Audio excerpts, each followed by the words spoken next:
The Moroccan machine does not stop for anyone. Morocco are through to the quarterfinals of the World Cup, the first African team to do so since Morocco did it themselves at the last World Cup, and the first nation of any at this World Cup to qualify, because obviously they're playing in the first knockout match. So Morocco 3, Canada nil.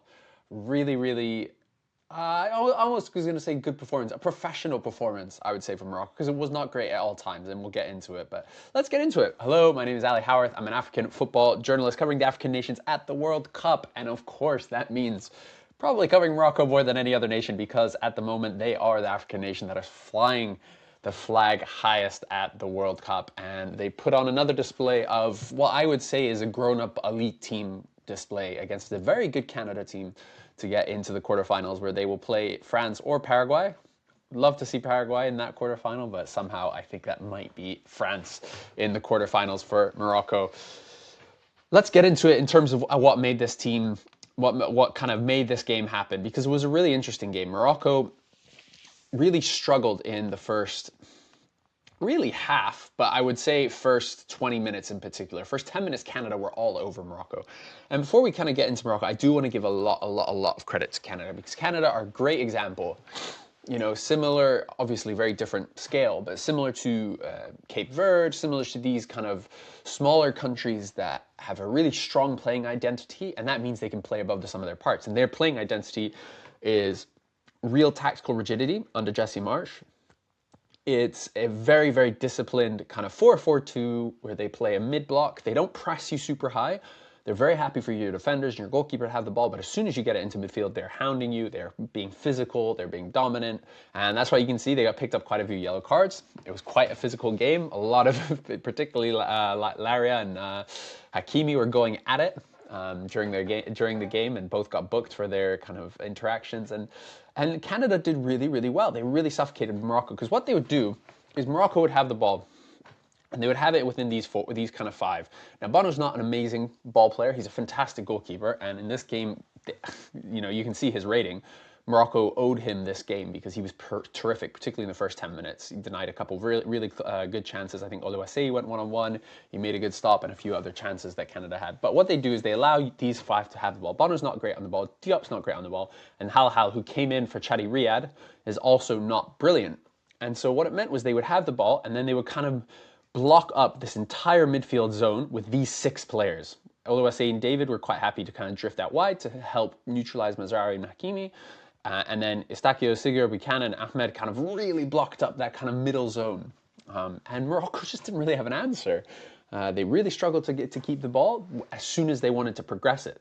And at first they tried kind of the way in which they have been getting up the pitch often, which is long balls over the top, because El Khanous and Diaz, although they're players that do want to come inside, want to have the ball at feet, they are also willing to run beyond. They're very good at that. And in particular, Saibari is good at that. Now, Saibari then picks up an injury in the 22nd minute.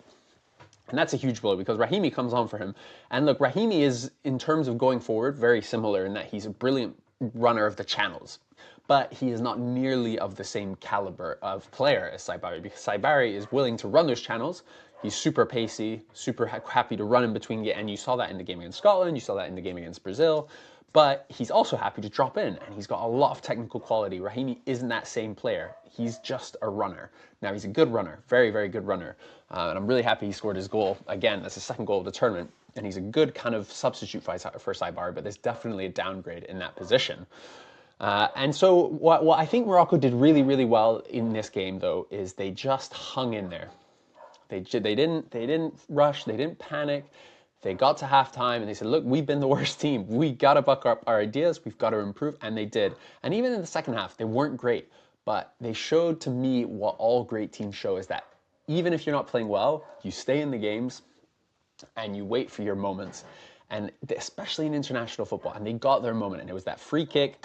And it was a great short routine from Hakimi to Onahi on the edge of the box, and they go 1-0. I mean, I want to just quickly look at the stats to show you how big a difference they made. Look at this first half. Morocco 0.02 XG. They created nothing. How much of the ball they had? All of that was in this zone, like not able to get it into the midfield. Second half, again, it's completely different. And that's because Morocco score. And when they score, and bear in mind, the goal that they do score from Onahi It's not a high XG chance. It's not like they've created it. XG of 0.07. Yes, it's a terrific finish, but it's not a good chance. It's not. They weren't playing particularly well up to that point. But as soon as they score, like a lot of these big teams, like a lot of these serious teams, immediately they can play the football they want. Canada have to open up the game. Canada have to attack Morocco a lot more. Canada can't just sit in their shape, and suddenly Morocco can play through them. They score through 2 terrific counter-attacking goals. One was that kind of coast-to-coast. Chemzadine Talbi, who's been very, very good coming off the bench, plays in Diaz, who touches it back. Onahi, fantastic strike to score. We'll get into Onahi in a bit. And then, of course, in the end, they overturn the ball. El Ainaoui into Diaz, finds Rahimi this time, and it's a great finish from Rahimi. And Morocco go marching on. And I think it's easy to be harsh on Morocco and say, oh, you were so bad in the first half. You were so bad. I think we've got to factor in a couple things. One, this tournament, there are more games than there ever has because there's an extra game if you want to reach the final of the World Cup. But the thing that I think some of the people don't appreciate is that means there's a lot less preparation time for these games. So this is the first tournament where we're jumping straight from one round into the next. Just yesterday, I made 3 videos on the round of 32, and we're already into the round of 16. And it was the exact same. Group stage finished, Canada were playing. But Canada had an extra day to prepare, and that is a really, really big deal for Canada against Morocco, is that they have an extra day of rest. Morocco also played 120 minutes against the Netherlands, a very energy-sapping game. And on top of that, Canada... Yes, it's a shame, and I think it's a huge shame that they didn't play this game at home, but they played all their games in Canada. Yes, they've had to move a bit, but Morocco, this is their 5th stadium. They've been in 4 different stadiums, I think, up to this point. New York, Boston, Miami. This one is in Houston. I'm just trying to remember where their Netherlands game was. That was in Monterrey. So they've been in, this is their 5th stadium that they've played in just a couple of weeks. So I think we shouldn't be expecting so much from Morocco in terms of being able to play the kind of great football that they were in the first half of most of their games. And now what I think is interesting is in most of the games, they've been very good in the first half. They faded a little in the second half. And then actually in extra time against the Netherlands, they kind of took control of the game without creating too much aside from that one Rahimi chance. But in this game, they were poor in the first half, but grew into the game. And I think that's really terrific management. And that's something that Morocco have done really, really well throughout this tournament. They've managed this tournament, and Wahbi's spoken about it throughout this whole tournament. And prior to the tournament, that they aren't trying to get this through on a game-by-game basis. What they're trying to do is to get themselves into a position where they're as strong as they possibly can be late in the tournament. Because Morocco, unlike a lot of teams at this tournament, unlike pretty much every other African nation, have the planning in place, the structure in place, and the belief in themselves to say, okay, we know we're going to get out of the group stage. We know we're going to get past the round of 32. How can we plan to be in the best possible condition for the round of 16, for the quarterfinals, for the semifinals? And they've managed that perfectly. And I think this game is a really good example of that. Yes, we can point to individual performances. I think, let's go back to the team. Hal is a big downgrade on Chadi Riyad, and that is a nervous thing, you know. And this has always been one of Morocco's issues, is they've really struggled to have a good center back pairing since the old days, since Saiss and Aguerd in the last World Cup. They've never really found a way to replicate that. I mean, you remember, but I mean, even just remember at the last AFCON, their center back pairing in the final was Saiss and Adam Messina. Can you imagine if those two were playing center back? They wouldn't have reached this far at the tournament. So the fact that even though, you know, we're nervous because Riyad isn't fit, Morocco's center back options are a lot better. And I think Chadi Riyad should be fit for the next game. And what I really like about Wahbi is he was very clear before this game. He said, look, Riyad's back in training. We're going to monitor him. We're going to see how he is. But he's like, I want to be very clear. I'm not going to play anyone who's not fit. I'm not going to play anyone who's not 100% fully fit. And again, that's the game management and the tournament management that I think Morocco are allowed because they have a strength and depth that very few other African nations have, but also that they have because they plan these things through, because they think these things through. And I think it's huge credit to Morocco. Now, in terms of the individual performances, the obvious one is Azzedine Ounahi. And what a performance from this guy. I'm so glad for him because Ounahi's been on this really interesting journey. Okay, he comes through, says Strasbourg Big, but he comes through the Mohamed VI Academy in Morocco. He's one of the kind of first players to benefit from coming through the brand new academy that was built as part of the Moroccan Federation's new training center, the Mohamed VI training complex, where the national team plays, and him and 1 or 2 other players in this team have come through that academy. I think he was at Raja before that in their academy. So he comes through that, and then he makes the move to Strasbourg. He then gets, I think he's loaned out. And at this point, when he's playing for Angers, before the World Cup, at one point, I think he was in the third tier of French football. Within a year, he went from the third tier of French football all the way to the World Cup semi-finals, because he was a key component of that Moroccan team that made it to the final, or the semi-finals. And I think he's probably, you'd say, one of the most important players, because what was really important to Morocco in that, and we talked about this in the preview at this World Cup, is the 2022 World Cup. There was two triple axes that were very successful for Morocco and what made them really good at the World Cup 2022. There was the first one, which is the obvious one. It was Hakimi, Ziyech, and Ounahi on that right side. Ounahi was playing more as a right-sided midfielder. He wasn't playing as a 10. And him, Hakimi, and Ziyech had a brilliant understanding. The rotations between the three were excellent. The second three was the midfield three, which was Sofiane Amrabat, Salim Amala, and Ounahi. And again, they had the perfect kind of combination of Amala, the kind of runner, box-to-box, just gas engine.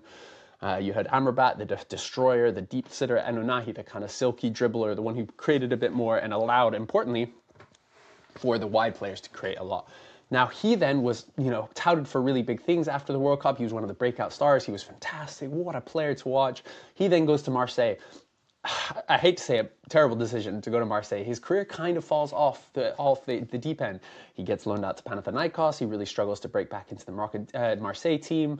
And suddenly he's kind of out on a limb. He doesn't know where to go. He, fast forward to this season, he signs for Girona and he recaptures that form. He has been great for Girona. Yes, Girona got relegated and it's sad because they really, really struggled this season.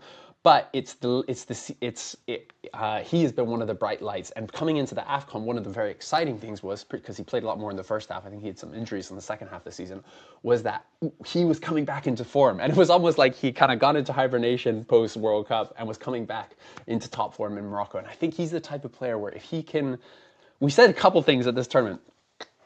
If he can bulk up a little bit, because he's so skinny. Like watching him live, his legs are so skinny. He's such a skinny player. They're like twigs. If he can bulk up a little bit and he can make sure he stays injury free, he has the ability to play at top level in club football. And look, he's playing in Girona, he was playing in La Liga, he'll definitely move because they've been relegated. But the second thing we said at this World Cup was one of the issues Morocco have had is scoring goals from the edge of the area, is that they create loads of these chances where it's kind of cutbacks, just chances from the edge of the area, that kind of 18 to 25 yard zone, and they couldn't put them away, particularly in the Brazil game. I would say in the Scotland game as well, they really struggled to put those away. And I remember saying that, like, man, if only Ounahi could shoot, he would become such a good player, because he's so good at build-up. He links play very nicely. He kind of has a big engine. He can work really hard. He's very comfortable playing as a 10 or an 8. If he could just learn to shoot, he would be such a good player, because he sometimes feels like a futsal player. He sometimes feels like he can't hit the ball very hard. He can only really pass over 20 meters, and he can't really shoot. This game, he's proven me wrong. But again, even the goal he scores, the first one, it's a brilliant shot from the edge of the box. He doesn't put any power on it. It's pure placement through the crowd of Canadians into the bottom corner.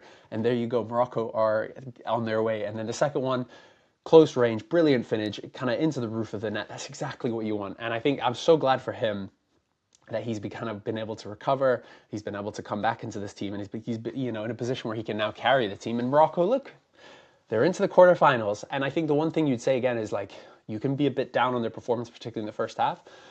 Canada are a really unique team at the World Cup.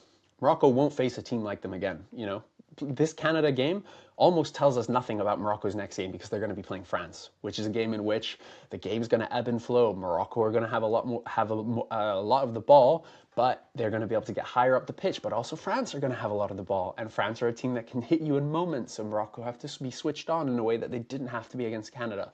So for me, it's tempting to kind of read too much into this game, but I actually think Morocco are in a really, really good position. They need to just get rest, recover. Chadi Riyad needs to get back into full fitness, because I think he's super key if Morocco do want to get the best out of France. It's going to be a tight one, and we said this coming into the World Cup. The quarterfinals was the goal for Morocco. The goal wasn't to necessarily reach the semifinals. It was quarterfinals, and then anything else is in a bonus. They've hit their target. Now we're kind of waiting for the bonus, and we cannot wait to see that matchup, hopefully against Paraguay. But if they play France, which they probably will do, I think it'll be a great game, and I cannot wait to watch it.